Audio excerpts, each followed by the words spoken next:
আদ্রিতার চোখে নীল ছিল নিছকই একজন চাকর। সে সারাদিন আদ্রিতার ভাই ফরমাস খেটেও ওকে সন্তুষ্ট করতে পারত না।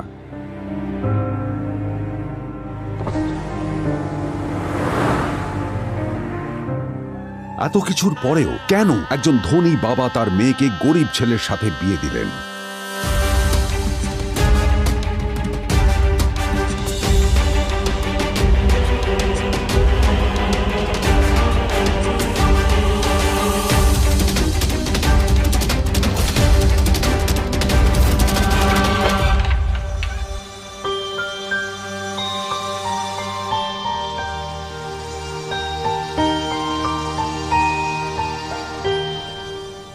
এবং তারপরে সেই মেয়েটি তার গরিব স্বামীর কাছ থেকে নতুন বছরে এমন একটা গিফট পেয়েছিল যে তার চক্ষু স্থির হওয়ার জোগাড় হয়েছিল।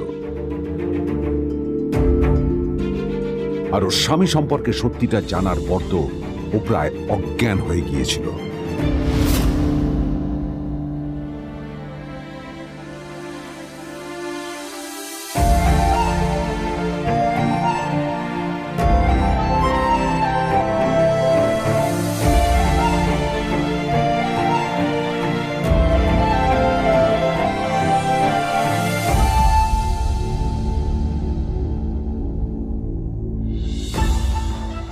আমার বাবা সবচেয়ে বড় ভুল করেছে তোমার মতো একটা গরিব ছেলের সাথে আমার বিয়ে দিয়ে। আমার সব বন্ধুদের স্বামীরা ওদের কত দামি দামি গিফট দেয়, আর তুমি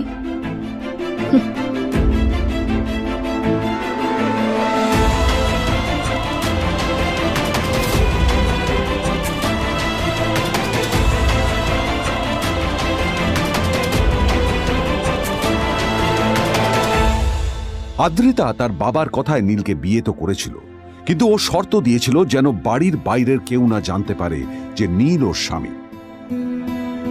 নীল ওই বাড়িতে ঘর জামাইয়ের মতো থাকলেও ও যেন ওখানে একজন চাকর ছিল। সবাই ওকে অপমান করত।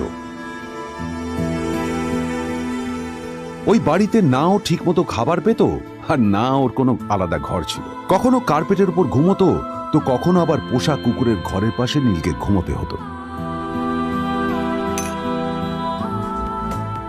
হাত খরচ মেটাতে ও এক জায়গায় ওয়েটারের কাজও করত। আদ্রিতা তার বন্ধুদের বলেছিল যে আদ্রিতা বিদেশে বিয়ে করেছে আর তার স্বামী লন্ডনের একজন খুব বড় বিজনেসম্যান। কিন্তু যখন আদ্রিতার বন্ধুরা ওকে ওদের স্বামীদের দেওয়া দামি দামি গিফটগুলো দেখাতো, তখন লজ্জায় ওর ভিতরটা পুড়ে ছাই হয়ে যেত।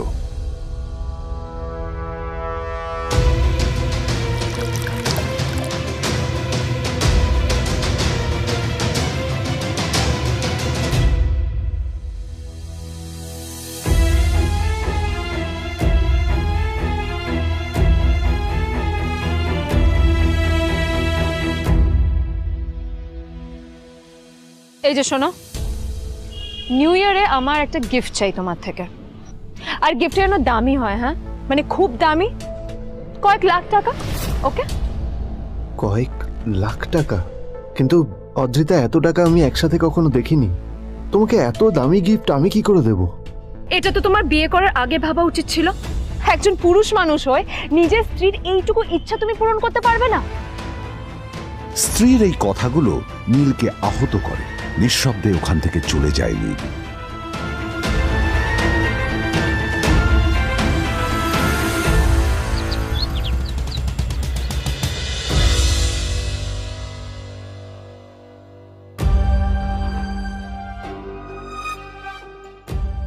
দুদিন পর নিউ ইয়ার পার্টির আগে নীল আদ্রিতার কাছে এসে একটা গিফট প্যাক দেয়।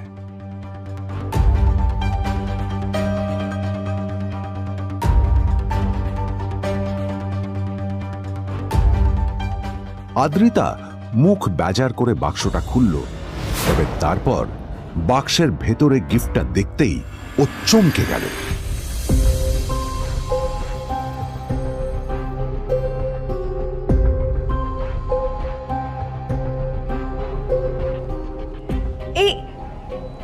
ফোনটা মানে এটা তো একটা স্পেশাল এডিশন, এটার দাম তো 3 কোটি টাকা। তুমি এটা পেলে কোথা থেকে? আসলে আসলে এটা অরিজিনাল নয়। আমি ওই ফোনটারই একটা কপি এনেছি।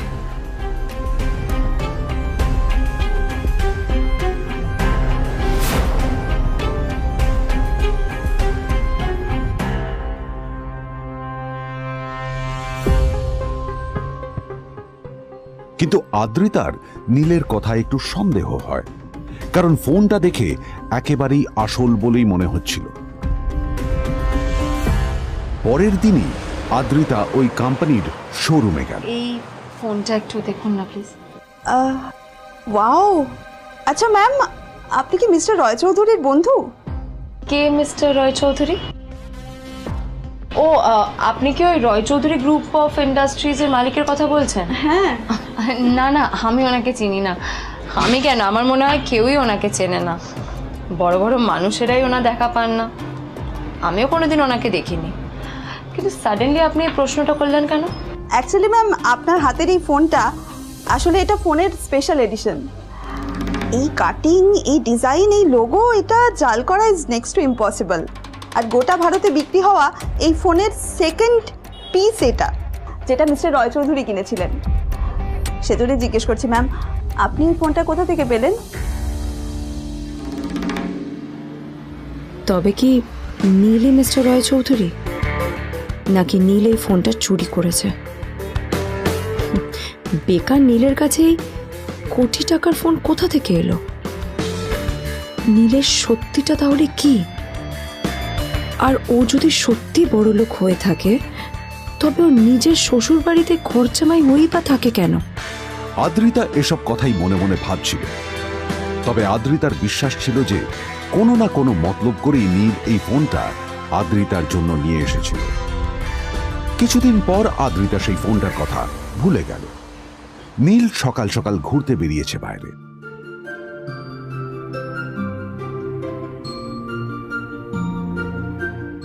কটা বাজে রে? আমার খুব লেট হয়ে গেছে বুঝলি।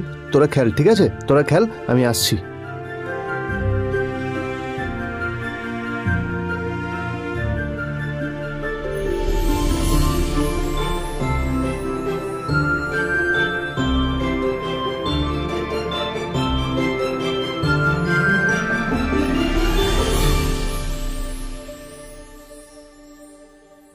নীল, জল পড়ছে না কেন দেখো না। নীল, নীল, নীল কোথায় গেল? নীল,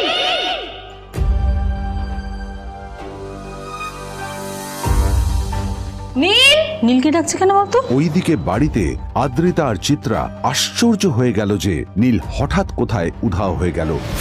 মা তোমাকে কিছু বলে গেছে নীল? হ্যাঁ, কোথায় গেছে ও? না, আমি ওর কোনো খোঁজ খবর রাখি না। আমার একটা কথা মনে হচ্ছে, ওকে না এবার একটু শীতে করতে হবে।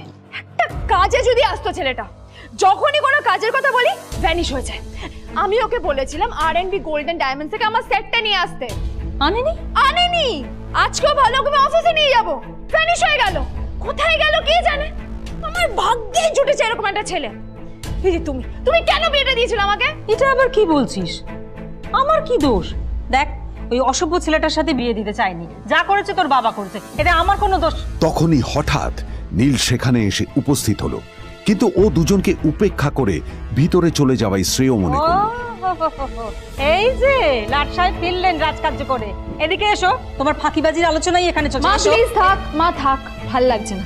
এমনিতেই অফিসের জন্য আমার লেট হয়ে যাচ্ছে, আর বিজন আমার ওয়েটও করছে। বিজনের নাম শুনেই নীলের মুখটা ফ্যাকাশে হয়ে গেল। আদ্রিতা নীলকে উপেক্ষা করেই বলল, আরে যে এই ছেলেটার মতো আর একটা ফাঁকিবাজ না তুমি পাবে না। তুমি কেন দাঁড়িয়ে আছো? এই যে শোনো শোনো শোনো শোনো, দাঁড়িয়ে আছো কেন? তোমাকে আমি বলেছিলাম R&B গোল্ড ডায়মন্ড থেকে আমার সেটটা তুলেছো, তোলোনি তো। এইটা চাই না আমার। তুমি আমার সাথে অফিসে যাবে, ফেরার পথে তুমি সেটটা নিয়ে আসবে। তোমার জন্য সবসময় লেট হয় অফিসে, তোমার জন্য। বিরক্ত লাগে। আর ব্যাগটা নিয়ে ওর পেছন পেছন কোথায় যাচ্ছ? যা দিয়ে ওখানে রেখে এসো। নীল চিত্রার সাথে মাঝে মাঝে ঝগড়া করলেও তার স্ত্রী আদ্রিতার সাথে ও কখনো ঝগড়া করতো না। সত্য সব অপদার্থ।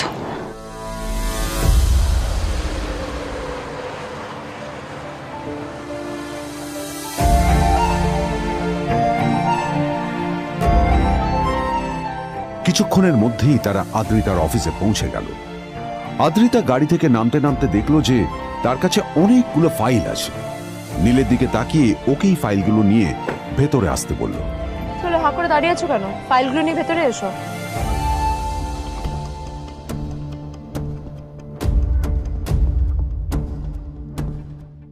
আদ্রিতা যখন ওর ক্যাবিনে পৌঁছলো তখন দেখলো সেখানে আগে থেকেই ওর বন্ধু এবং বিজনেস পার্টনার বিজন বসে ওর জন্য অপেক্ষা করছে।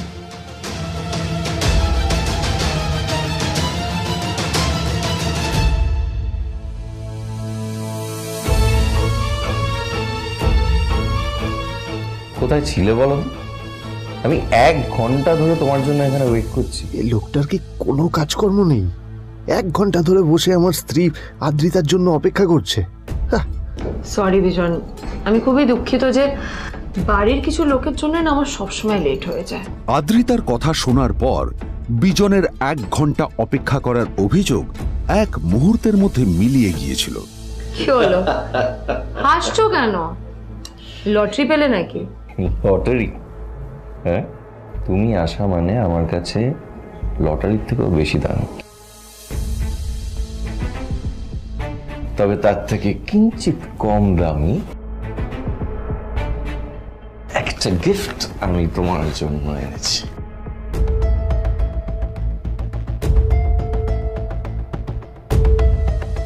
This is a rare diamond necklace for you. এটা আমার জন্য? সত্যি?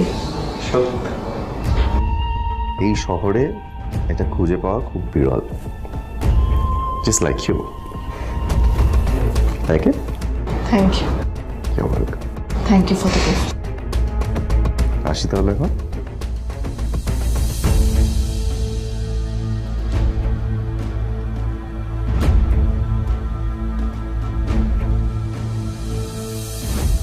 আদ্রিতা, আমি আজ পর্যন্ত তোমাকে কোনো রকম উপদেশ দিইনি, কিন্তু আজ আমি তোমাকে বলতে বাধ্য হচ্ছি। এই যে এই লোকটা তোমাকে শুধুমাত্র ইমপ্রেস করার জন্য একটা নকল সস্তার হীরের গয়না দিয়ে গেছে। এরকম একটা লোকের সাথে তোমার মেশা উচিত না। ভবিষ্যতে কিন্তু তুমি বিপদে পড়বে। আদ্রিতা, আমি তোমাকে কথা দিচ্ছি, আমি তোমার জন্য আসল রেয়ার একটা হীরের গয়না এনে দেবো, এর চেয়েও দামি, এর চেয়ে অনেক অনেক বেশি দামি। তার জন্য আমাকে যাই করতে হোক না কেন, আমি তোমাকে একদিন ঠিক এনে দেবো, ঠিক এনে দেবো তোমাকে। তাদের বিয়ে হয়েছে 2.5 বছর। এর মধ্যে প্রথমবার তার মনে হলো নীল তার জন্য লড়াই করছে। নীলের এই রূপটা দেখে আদ্রিতা চমকে গেল। আজ প্রথমবারের মতো আদ্রিতার মনে প্রশ্ন এলো, নীলকে নিজের থেকে দূরে সরিয়ে রেখে আমি কি কোনো ভুল করছি? না না, এটা আমি কি ভাবছি? বিজন আমার বিজনেস পার্টনার, ও আমাদের মেইন ইনভেস্টর। নীলের এই অ্যাকশনের কারণে বিজন আমার কোম্পানি থেকে ব্যাক আউট করে গেলে কি হবে? না না না না না, নীলের জন্য আমি আমার এত বছরের পরিশ্রমকে জলে দিতে পারি না। আমার নীলকে নয়, আমার বিজনকে প্রয়োজন। এইসব ভাবতে ভাবতে আদ্রিতার নীলের ওপর রাগ হতে শুরু করে। আদ্রিতার রাগ তখন চরমে উঠে যায়। আজ প্রথমবার নীল আদ্রিতার সাথে খারাপ ব্যবহার করেছে। How dare you! তোমার এত বড় সাহস! হ্যাঁ, তোমাকে কে অধিকার দেয় বলো তো যে তুমি আমারই অফিসে দাঁড়িয়ে আমাকেই এতগুলো উল্টোপাল্টা কথা তুমি শোনালে? তোমাকে এখানে আনাই আমার ভুল হয়েছে, সবচেয়ে বড় ভুল হয়েছে। এবার চুপচাপ এখান থেকে বেরিয়ে যাও, right now. Get out! Neel আদ্রিতার এই কথার কোনো উত্তর দিল না। নীল জানতো যে ও যতই কথা বাড়াবে আদ্রিতা ততই বেশি রেগে যাবে। আদ্রিতা যেন তেন ভাবে নিজের রাগ চেপে ব্যাপারটা ওখানেই শেষ করার চেষ্টা করলো, কিন্তু ও তো জানতো না যে ব্যাপারটা তখন সবে শুরু হয়েছে। কি হলো, শুনতে পাচ্ছিস না? কালা নাকি? আমারই সামনে দাঁড়িয়ে আমার কেনা গিফট নিয়ে তুই মজা করলি? কত বড় সাহস রে তোর! নিজেকে তো বিক্রি করে দিলে ওরকম একটা ডায়মন্ড নেকলেস তুই কিনতে পারবি না। তোর এই গরিবের পারফিউম, সস্তা শার্ট, পায়ে একটা ফাটা চপ্পল নিয়ে নিজেকে বড় হিরো মনে করছিস? তোর নিজের কত দাম সেটা তোর নিজের জানা উচিত। Zero, big zero. সালা খরচা মাই চল।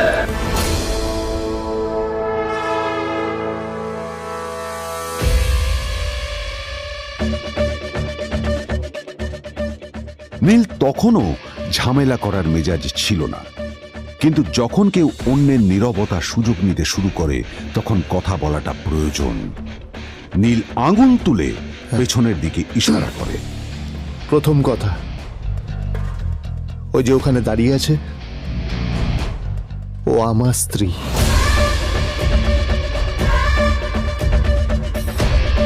তাই আমার স্ত্রীকে তোমার নেকলেস দেওয়ার কোনো অধিকার নেই। ওকে যদি নেকলেস দিতে হয় তাহলে আমি দেব। তাই এসব ফ্রডগিরি বন্ধ করো। আর দ্বিতীয় কথা, যার পকেটে পয়সা নেই ঝনঝন আওয়াজ করা তার মানায় না।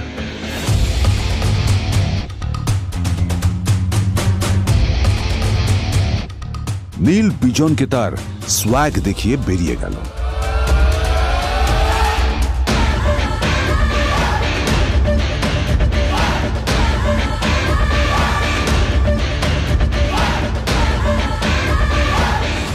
আদ্রিতার রাগে গজগজ করছিল।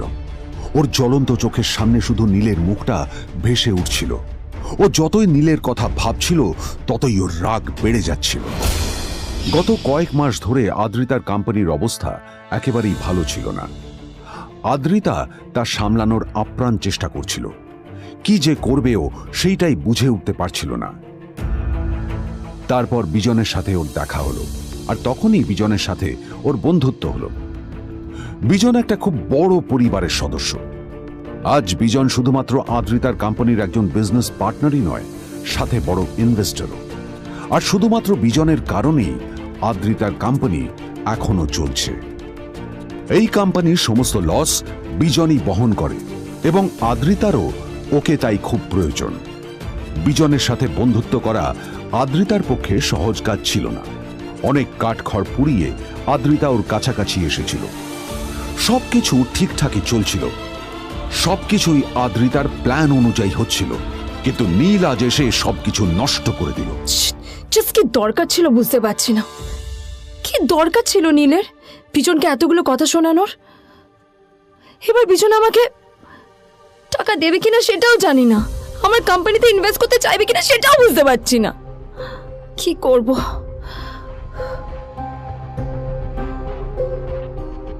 এখন আদ্রিতা ওকে কিভাবে বোঝাবে? ভুল করে যদি বিজন ওর টাকা ফেরত চায় তবে আদ্রিতার কোম্পানি সেন কর্পোরেশন খুব বড় সমস্যায় পড়ে যাবে। তারপর কি হবে? সেন পরিবারের দেখভাল কে করবে? এইসব ভাবতে ভাবতে আদ্রিতা নিজের উপরেও রেগে গেল। আসলে দোষটা ওর নিজেরই। আদ্রিতা কেন নীলকে ওদের মাঝে আনতে গেল? নীলকে অফিসে নিয়ে আসারই বা কি দরকার ছিল? আর যদি সে নীলকে সাথে করে না আনতো তাহলে বিজন এখন ওর সাথেই বসে থাকতো।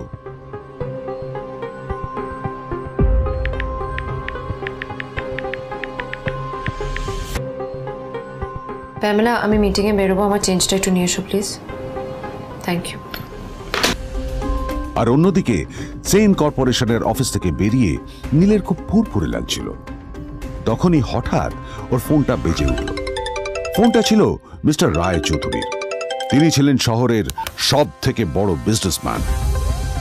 হ্যাঁ মিস্টার রায়চৌধুরী, আমি আপনাকেই ফোন করতে যাচ্ছিলাম। আমি একজন বিশেষ লোকের সাথে তোমার একটা মিটিং ফিক্স করেছি। ওর অ্যাড্রেস আমি তোমাকে টেক্সট করে দিয়েছি। আমি চাই তুমি ওই লোকটার সাথে মিট করো। ঠিক আছে, আমি যে কোনো কারোর সাথে দেখা করতে পারি, কিন্তু তার জন্য আপনাকে আমার দুটো শর্ত মানতে হবে। প্রথমটা, আমার জন্য একটা রেয়ার হীরের নেকলেস আপনাকে জোগাড় করে আনতে হবে। আর দ্বিতীয়টা, আমি আপনাকে টেক্সট করছি, এটাও কিন্তু একই রকম জরুরি। এই দুটো কাজ আপনাকে যত তাড়াতাড়ি সম্ভব করে ফেলতে হবে আমার জন্য, ঠিক আছে? তোমার অ্যাকাউন্টে কিছু টাকা পাঠিয়েছি। কিছু জামা কাপড় কেনো, যাতে তুমি ভদ্র সমাজে আসার যোগ্য হও আর তোমাকে আমি স্বামীর পরিচয় দিতে লজ্জা না পাই। তোমার কারণে আমার পরিবার লজ্জা পাবে, আমি সেটা চাই না। যখনই দেখি তখনই তুমি ভিকিরির মতো ছেঁড়া ফাটা জামা কাপড় পরে থাকো। আসলে আদ্রিতার বাড়িতে আজ ফ্যামিলি ডিনার পার্টি ছিল, আর শেষবার নীলের জন্য ওকে অনেক ঝামেলা পোহাতে হয়েছিল। মেসেজ পড়ে নীল ফোনটা নিজের পকেটে রেখে রাস্তার ধারে গিয়ে একটা ট্যাক্সি থামানোর জন্য হাত বাড়িয়ে দিল। নীল ট্যাক্সি ধরে গোল্ডেন সিটি অ্যাভিনিউর দিকে বেরিয়ে পড়ল। গোল্ডেন সিটি অ্যাভিনিউ শুধু কলকাতারই নয়, এটা ছিল সারা পশ্চিমবঙ্গের সবচেয়ে বিলাসবহুল সোসাইটিগুলোর মধ্যে একটা।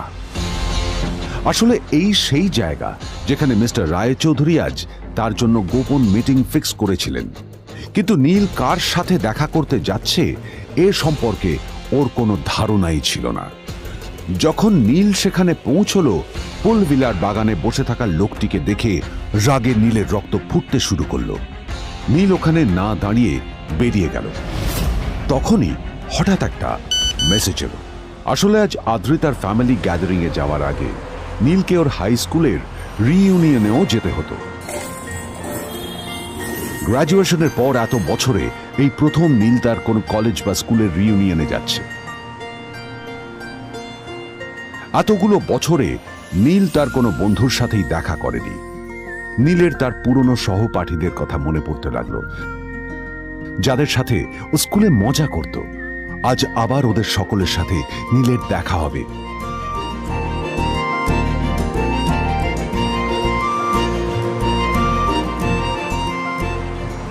আর এই সব কিছু ভেবেই নীল এক্সাইটেড হয়ে যাচ্ছিল। আসলে সোহিনীকে নীল তার স্কুল টাইমে পছন্দ করত।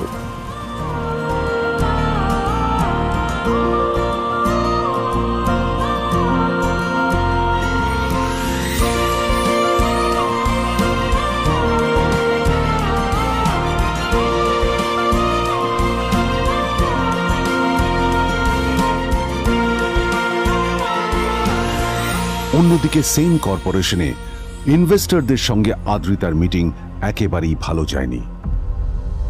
তাকে দেখে বেশ গম্ভীর মনে হচ্ছিল।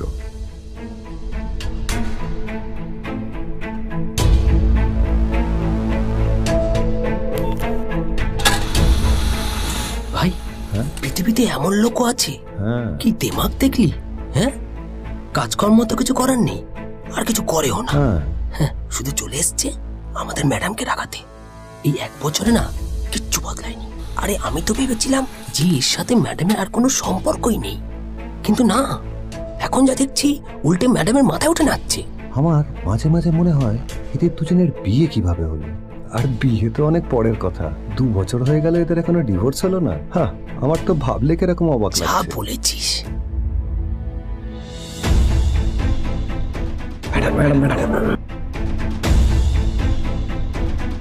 অফিসে চলতে থাকা এইসব কথা শুনে আদ্রিতার আরো রাগ হলো। আদ্রিতা ক্যাবিনে যাওয়ার পরে রাগকে নিয়ন্ত্রণ করা ওর পক্ষে আরো কঠিন হয়ে গেল।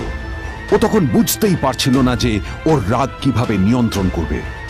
আদ্রিতা এটাও ভাবছিল যে নীলের জন্য ওকে আর কত অপমানিত হতে হবে। এসব ভাবতে ভাবতেই আদ্রিতার চোখ গেল ওর বাবার ছবিটার দিকে।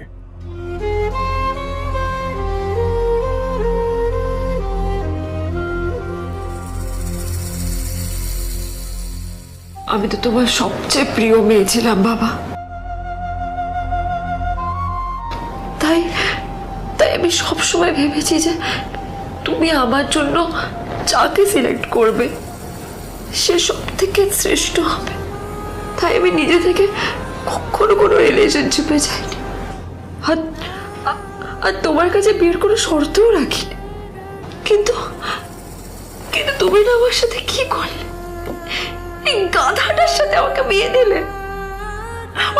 আমার জীবনটা নষ্ট হয়ে গেল, শেষ হয়ে গেল।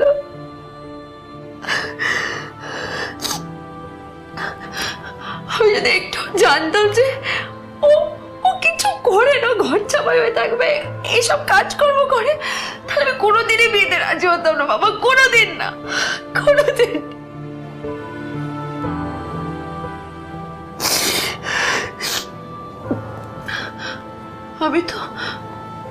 আমি তো সবসময় ভাবতাম যে বাবা মারা তাদের সন্তানের ভালো চায়, কল্যাণ চায়, তাদের জন্য চিন্তা করে, কিন্তু কিন্তু বাবা তুমি আমার জন্য একটু চিন্তা করোনি। তুমি শুধু তোমার শেষ কর্তব্যটুকু করতে চেয়েছিলে, শেষ ইচ্ছাটুকু রাখতে চেয়েছিলে, ব্যাস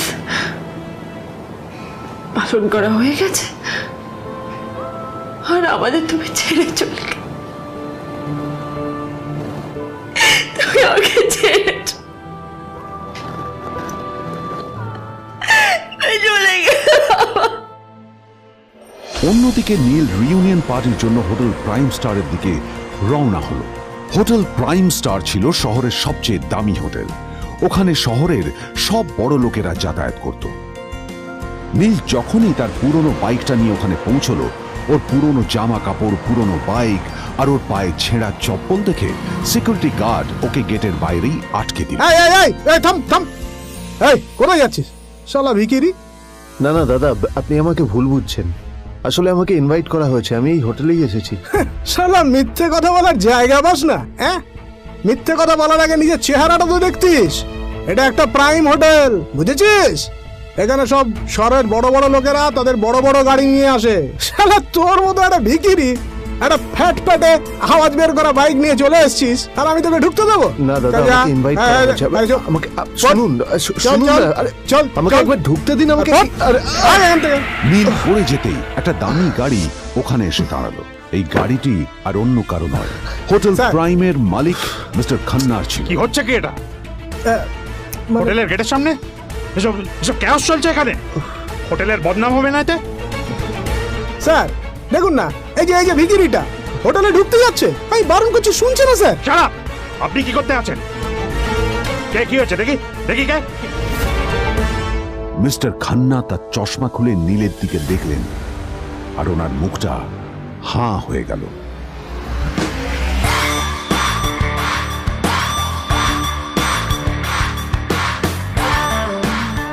নীল স্যার, আপনি?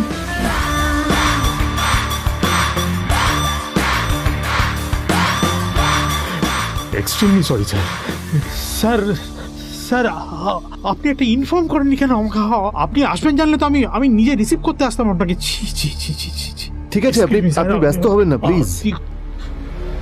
জানোইনি কে? নিজের বসকে এভাবে একজন ভিখারিকে হাতে পায়ে ধরতে দেখে গার্ডটিও অবাক হয়ে গেল। আরে sir, sorry sir, extremely sorry, আপনি আমার সঙ্গে আসুন। সরি স্যার, সরি, ভুল হয়ে গেছে স্যার। সালাম স্যার। নীল কি তবে সত্যিই একজন খুব বড়লোক কেউ? জানতে পকেট এফএম এর এই সম্পূর্ণ গল্পটি শুনুন বস, দুনিয়া যার বসে, যেটা ভারতীয়রা সবচেয়ে বেশি শুনছে। বিনামূল্যে গল্প শুনতে নিচের ইনস্টল বাটনে ক্লিক করুন এবং পকেট এফএম ডাউনলোড করুন।